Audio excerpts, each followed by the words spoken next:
Assalamualaikum warahmatullahi wabarakatuh. Bismillahirrahmanirrahim. Alhamdulillahi rabbil alamin. Wassalatu wassalamu ala asyrafil mursalin sayyidina wa maulana Muhammad wa ala alihi wa sahbihi ajma'in, amma ba'd.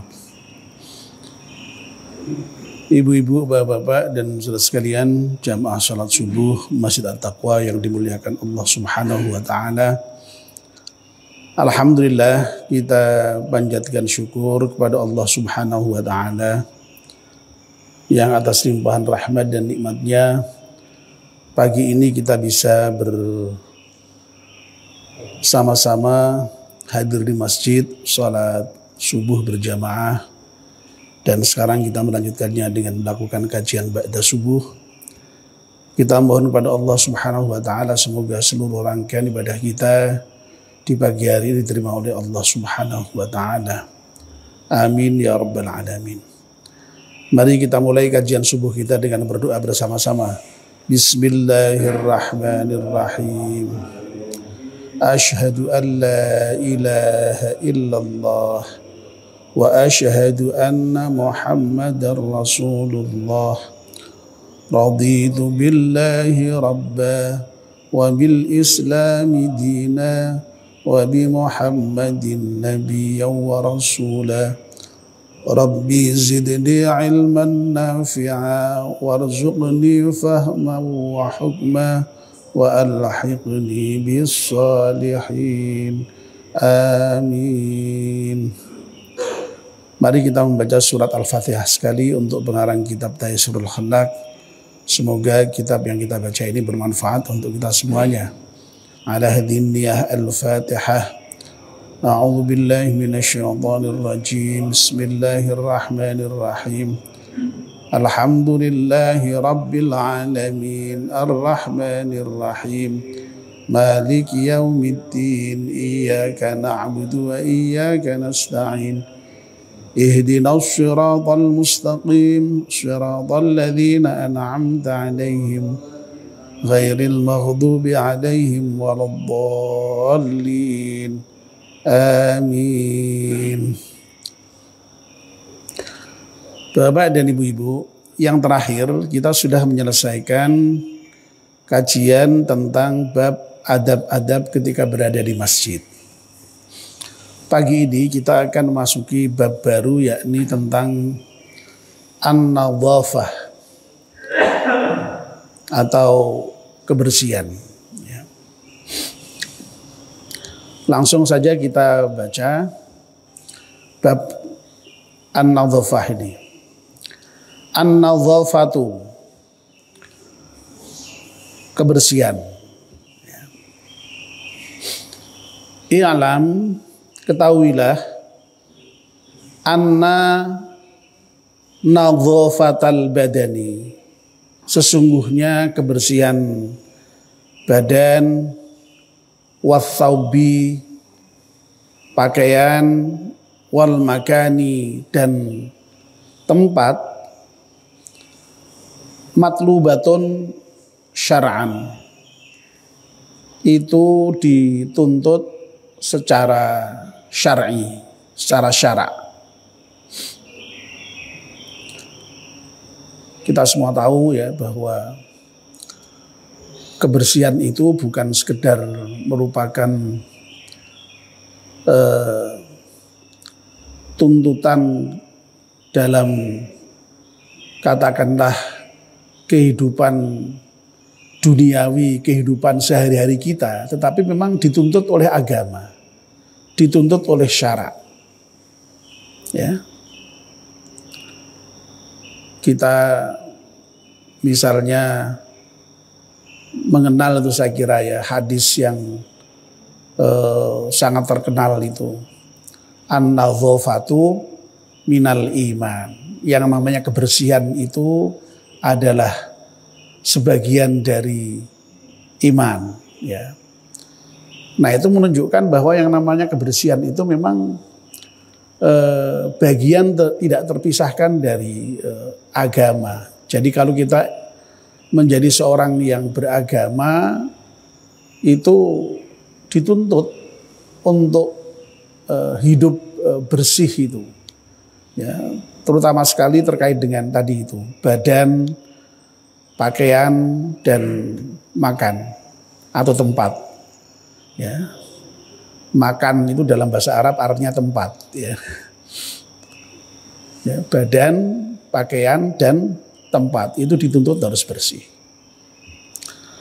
ya. Dan kita juga semua tahu, ya, untuk sholat, ya, yang merupakan ibadah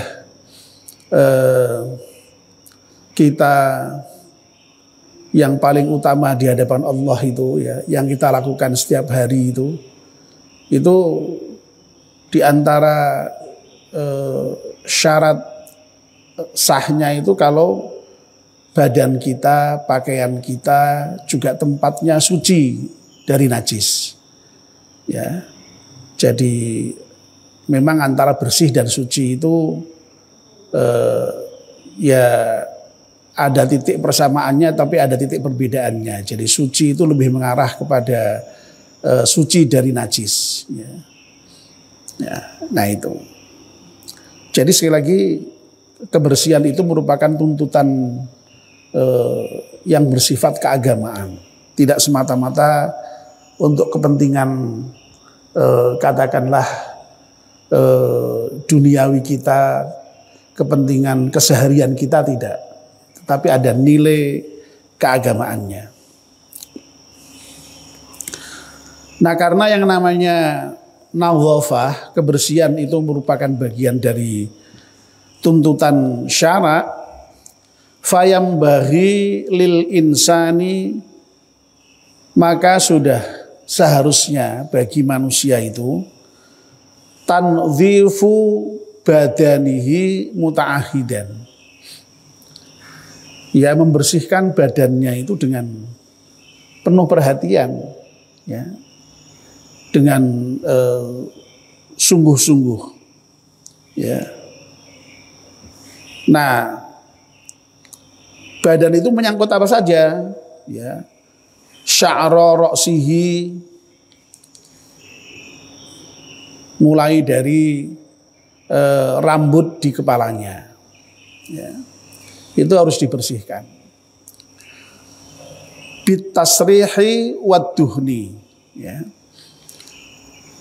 Jadi rambut itu dibersihkan dengan cara disisir dan juga diberi minyak wangi. Kalau sekarang ya termasuk disampo, ya, tentu saja, ya, untuk membersihkan rambut itu disampo, ya. Ya, jadi ini kan konteks zaman, ya, dulu belum mengenal sampo, ya, sekarang sudah ada sampo, ya. Ya, dibersihkan itu dengan sampo itu. Jangan sampai rambut itu lalu sampai berkerak itu kepala itu, ya. Saking lamanya nggak dibersihkan. Jangan sampai rambutnya itu lalu sampai ada kutunya, ya. Masya Allah, zaman dulu itu heran saya, ya, kok nyatanya rambut tuh kok sampai berkutu, itu heran itu, ya. Ya. Sampai dulu ada sisir yang apa namanya itu, rengket itu, ya, sisir yang serit, istilahnya serit, ya. Itu sisir yang rengket yang bisa menggaruk tumo, ya, dalam bahasa Jawanya tumo itu, ya. Apa namanya? Tapi sekarang saya kira sudah jarang tuh, ya, orang ada tumonya itu, ada kutu kepalanya itu, ya.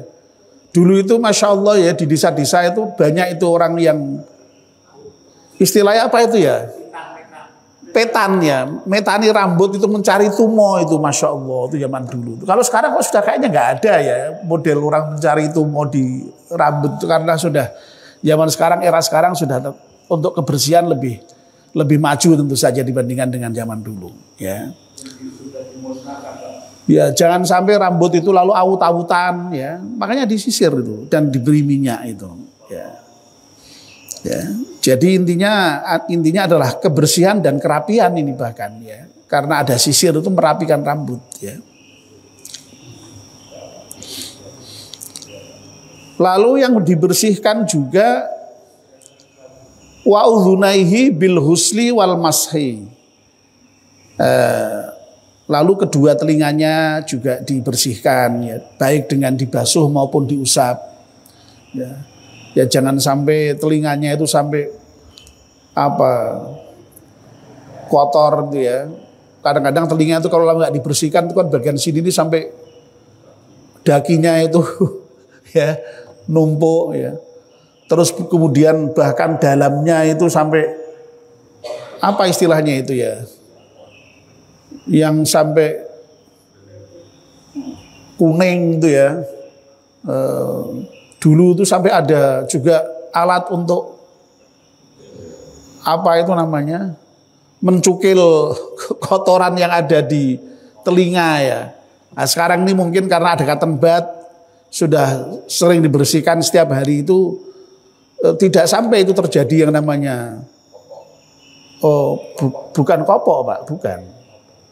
Jadi ya tidak sampai kopok lah. Jadi kotoran yang di telinga itu sampai zaman dulu tuh ada itu yang alat khusus yang untuk mengambil kotoran telinga itu ya. Jadi intinya telinga ya dibersihkan. Ya. Lalu kemudian wafahu bil madati wasiwak.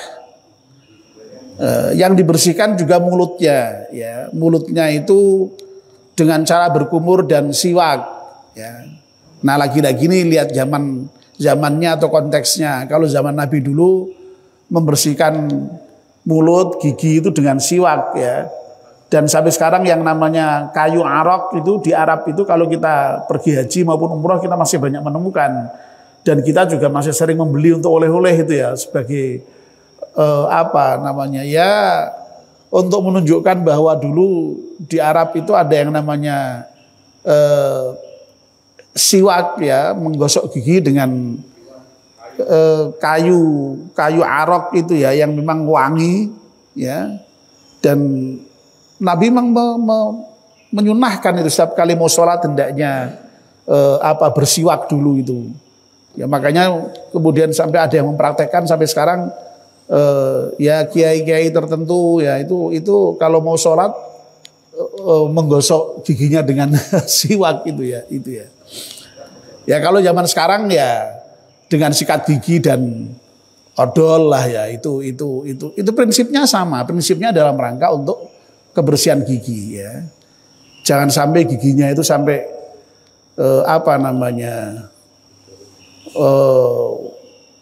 karena tidak digosok itu ya penuh dengan apa istilahnya itu ya, daki yang ada di apa Pak? Gudal ya Allah ya. Kok ada istilahnya masing-masing ya Allah itu di bahasa Jawa itu Masya Allah luar biasa, memang kaya dengan istilah itu ya. Sampai banyak gudalnya itu. Wah, itu kalau sudah begitu nanti pasti baunya bukan main kan ya.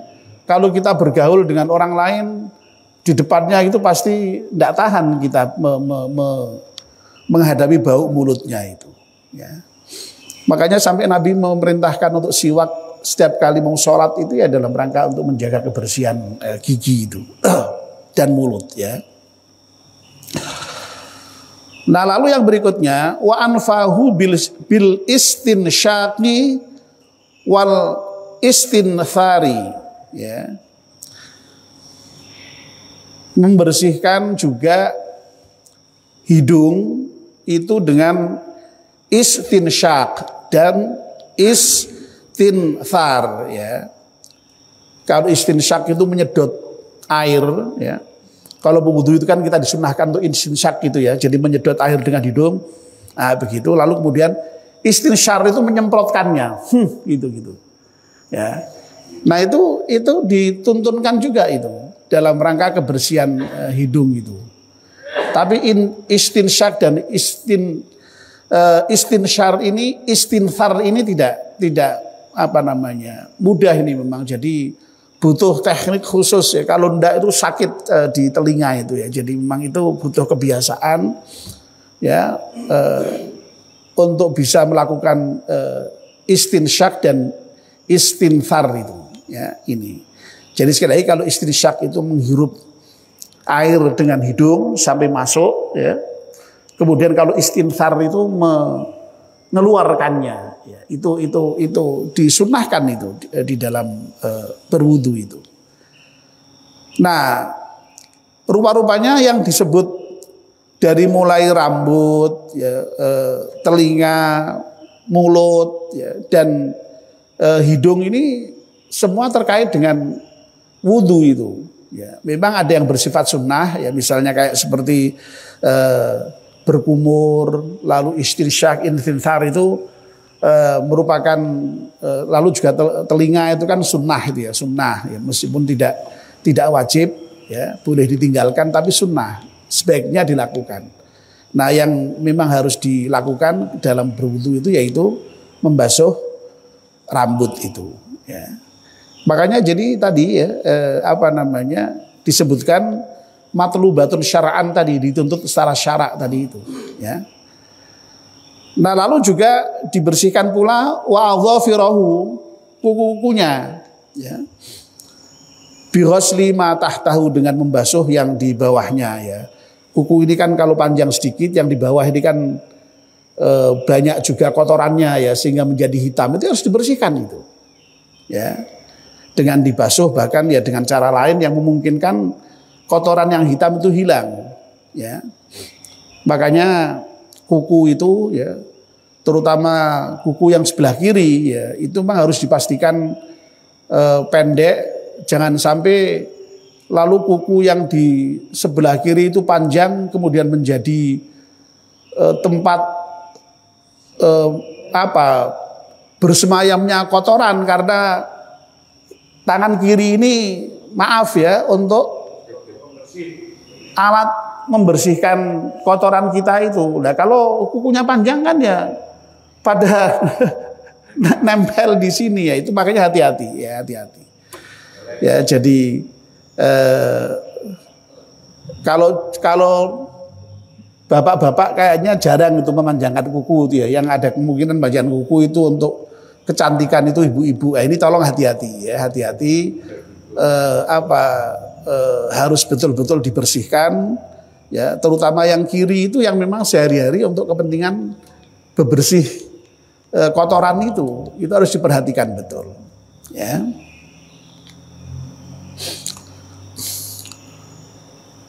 Lalu di bagian berikutnya, ya, di dalam kitab Taisholak ini dijelaskan waqad kana nabiyyu sallallahu alaihi wasallam yadhinu ra'sahu wa yusarrihu sya'rah. Dan sungguh adalah Rasulullah sallallahu alaihi wasallam itu senantiasa memberikan minyak wangi kepada kepalanya dan menyisir rambutnya. Jadi Rasulullah itu selalu wangi dan rapi, ya, karena memang beliau rajin memberikan minyak kepada rambutnya dan menyisir rambutnya itu, ya. Ini digunakan fi'il mudhari' itu untuk menunjukkan bahwa itu merupakan kebiasaan Nabi yang terus berlangsung, ya. Jadi rutinitas, berarti rutinitas Nabi, ya, untuk membersihkan rambut dan menyisir rambutnya itu, ya. Ya, bahkan malahan kalau tidak salah itu ada hadis-hadis yang menceritakan kadang-kadang Nabi itu disisir istrinya, itu menunjukkan betapa mesranya itu, ya, hubungan antara Nabi dengan istrinya itu, ya, itu luar biasa, ya. Jadi detail-detail hubungan Nabi dengan istrinya itu sampai seperti itu, ya. Lalu berikutnya, ya, ini tidak panjang, jadi kita selesaikan dalam satu pertemuan saja ini, ya. Wa yambaghi lahu aidan, dan juga sudah seharusnya bagi seseorang itu juga tanzifu thawbihi bil ma'i, membersihkan pakaiannya, bil ma'i dengan air, wahdahu ya sekedar dengan air saja, au ma'as sabuni atau dengan sabun ya. Jadi kalau tadi yang harus dibersihkan badannya, nah yang juga harus dibersihkan juga adalah pakaian. Pakaian itu ya jangan sampai kemudian dipakai terus sampai sudah bau ya, tetap dipakai nggak dicuci-cuci, itu ya jangan ya. Meskipun toh pakaiannya sedikit, pakaiannya sederhana, tapi yang penting dicuci ya, bersih ya. Nah, mencucinya baik ya hanya sekedar dengan air maupun disertai dengan sabun ya. Nah, kita ini kan juga seringkali kalau mencuci misalnya kain-kain tertentu kan tidak perlu sabun. Ya, misalnya kalau nyuci batik itu kan ya cukup banyak dibasuh, dipakainya juga tidak terlalu kotor ya, tidak sampai ada kotoran-kotoran yang melekat ya, dan kalau pakai sabun malah kemudian menjadi luntur ya, sudah cukup dengan air tidak masalah.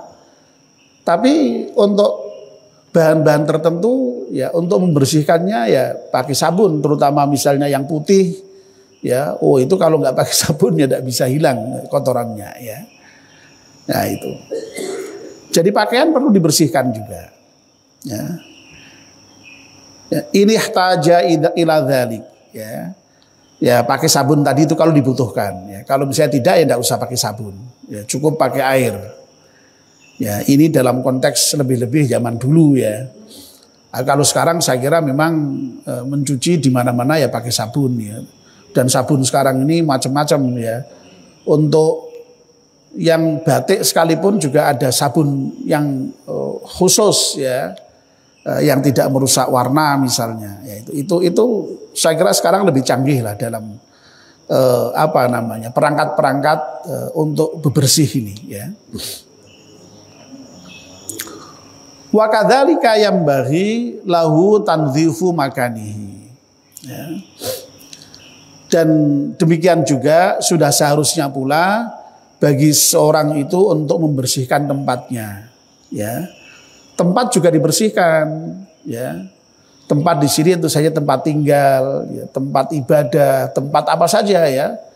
Ya, jadi semua tempat ini tidak hanya rumah ya, tempat apa saja itu harus dibersihkan. Ya, jalan ya harus bersih ya, taman ya bersih, sekolahan ya bersih, masjid ya bersih, musola ya bersih, ya, semuanya bersih ya. Jaga kebersihan ya, jaga kebersihan ya, disapu ya, dipel, kalau ada sampah ya dipungut, ditempatkan di tempatnya ya. Nah ini untuk makan ini tidak disebut secara khusus ya, ya berarti makan tempat apa saja ya, ya. Jadi yang dipakai pun juga isim nakiroh yang sifatnya umum ya, sehingga tempat apa saja ya, tempat tinggal ya, dan tempat-tempat yang lain ya. Termasuk masjid kita ini juga masya Allah ya, dibersihkannya setiap hari ya. Bahkan kalau Ramadan sampai 3 kali ya, dibersihkan gitu ya. Jadi pagi, kemudian sore, lalu kemudian ba'da tarawih itu dibersihkan lagi masjid kita ini ya, dalam rangka supaya nyaman ya. Itu ya. Jadi sekali lagi ya, ada 3 objek yang harus dibersihkan itu, yaitu badan, pakaian, dan tempat. Ya, tempat ini sifatnya umum, tempat apa saja. Ya. Wadzalika, nah yang demikian itu dikarenakan 5 fin nadhafati, karena di dalam an-nadhafah, di dalam kebersihan itu min hifdzis sihhati, ya. Ada di situ penjagaan kesehatan. Ya, jadi yang namanya kebersihan itu terkait dengan penjagaan kesehatan. Ya, sehat itu berarti bersih. Kalau kotor itu berarti ya tidak sehat. Kira-kira begitu. Ya, jadi ini bisa menjadi tagline ini ya. Jadi sehat itu bersih itu sehat. Ya. Lalu tidak hanya menjaga kesehatan, wadhahabil humumi. Jadi yang namanya kebersihan itu juga bisa menghilangkan kesusahan, kesumpekan. Ya. Coba kalau kita itu badannya bersih, ya, pakaiannya bersih, ya, tempatnya bersih, itu kan bahagia kita, ya, senang kita. Ya. Tapi kalau misalnya ya Allah melihat badannya kok dekil ya toh, pakaiannya semerawut ya kotor begitu. Lalu melihat tempat kok misalnya masjid atau rumah kok aut-autan ya. Debune nganti nempel di mana-mana gitu. Itu tuh susah itu kita ya. Sedih itu ya. Saya itu dulu masa ingat itu Masya Allah ya, pernah masuk hotel itu, hotel tua, mungkin sudah lama enggak laku itu ya. Waktu dulu itu loh, waktu yang kita ziarah Wali Songo ke Jawa Timur itu kan kita bermalam di Surabaya, atau masih ingat itu ya? Nah itu masih ingat Pak ya? Entah di hotel apa itu, ya Allah, itu kamar saya itu mejanya aja tuh berdebu. Lalu ada coronya, ada apanya itu, Masya Allah itu ya. Susah sekali itu, bukan main itu ya. Ya Allah, ya memang kita sih ya waktu itu ya ya tergantung budget ya. Jadi yang penting waktu itu dapat hotel, perasaan kita ya hotelnya ya jelek-jeleknya, yang penting asal bersih, ketemu hotel yang begitu ya. Itu pengalaman. Saya kira tidak hanya saya waktu itu, yang lain juga mengalami mungkin ya. Jadi gimana? Pak Edi juga mengalami begitu ya. Loh ya, artinya kamarnya juga begitu juga ya. Nah, sedih tuh Pak ya, sedih ya. Jadi sekali lagi yang namanya kebersihan itu bisa menghilangkan kesusahan. Wa iqbalis sururi waridul ashir. Ya. Lalu kemudian yang namanya kebersihan itu juga bisa menghadirkan kebahagiaan serta keridhaan teman, ya, saudara, kerabat. Ya. Coba kalau misalnya ada teman kita datang ke rumah kita, itu ya rumahnya bersih, itu pasti senang itu, bahagia dan senang, puas. Ya. Datang ke rumah kita semerawut, ya. Ya, lalu kemudian kotor gitu, wah sedih itu, ya sedih, ya sedih itu. Ya. Bukan persoalan baik dan buruknya ya. Rumah kecil sekalipun, ya, kalau bersih rapi itu orang senang. Wah ya Allah, rumahnya rapi sekali ya, bersih sekali ya. Jadi meskipun ya sederhana gitu ya. Tapi rumah bagus sekalipun, kalau yang selengkerah ndak karu-karuan ya, kotor ndak karu-karuan ya bikin senep itu ya, bikin ndak senang tuh ya. Nah ini. Nah yang terakhir, wa idhari ni'matillahi ta'ala. Ya. Ternyata yang namanya kebersihan itu juga ekspresi dari nikmat Allah Subhanahu wa taala, syukur terhadap nikmat Allah Subhanahu wa taala. Ya. Qala azza wa jalla, berfirman Allah Subhanahu wa taala yang azza wa jalla, wa amma bi ni'mati rabbika fahaddits. Ya, adapun terhadap nikmat Allah itu hendaknya kalian menceritakan, ya. Jadi diberi badan, diberi pakaian, diberi tempat, itu kan merupakan nikmat Allah. Nah, kalau bersyukur itu ya tadi itu ekspresinya dengan membersihkan semua hal yang terkait dengan badan, dengan pakaian dan juga tempat, ya. Nah, alhamdulillah ya selesai. Mudah-mudahan ya kita ini termasuk orang yang betul-betul menjaga kebersihan, dan sekali lagi kebersihan itu tidak semata-mata terkait dengan persoalan kehidupan sehari-hari keduniaan kita ya dalam kaitannya dengan pergaulan kemanusiaan, tetapi yang namanya kebersihan itu sekali lagi dituntut oleh syara, dituntut oleh agama, ya. Bahkan sekali lagi an-nadhafatu minal iman, kebersihan itu sebagian daripada iman. Oleh karena itu kalau kita mau disebut imannya itu lengkap ya harus bersih, ya. Kalau kita tidak bersih itu menunjukkan bahwa iman kita tidak sempurna, ya. Dan ini memang ajaran Islam yang ya masih problematis ya di kalangan umat Islam sendiri, ya, terutama ya di kalangan tertentu itu kebersihan itu belum menjadi satu tradisi, satu kebiasaan, satu budaya yang sedemikian rupa bagus, ya, tapi masih membutuhkan perhatian untuk terus dikembangkan, ya, tentang budaya bersih itu. Nah, kalau kita insya Allah lah ya yang sudah hidup ya di kota itu pada umumnya ya relatif bersih lah, ya. Nah, mudah-mudahan itu kita bisa jaga, bisa kita tularkan ya kepada siapa saja, ya. Ya sekali lagi karena kebersihan itu merupakan bagian dari keberagamaan kita, ya. Amin ya rabbal alamin. Mari kita akhiri kajian kita ini dengan berdoa bersama-sama. Bismillahirrahmanirrahim.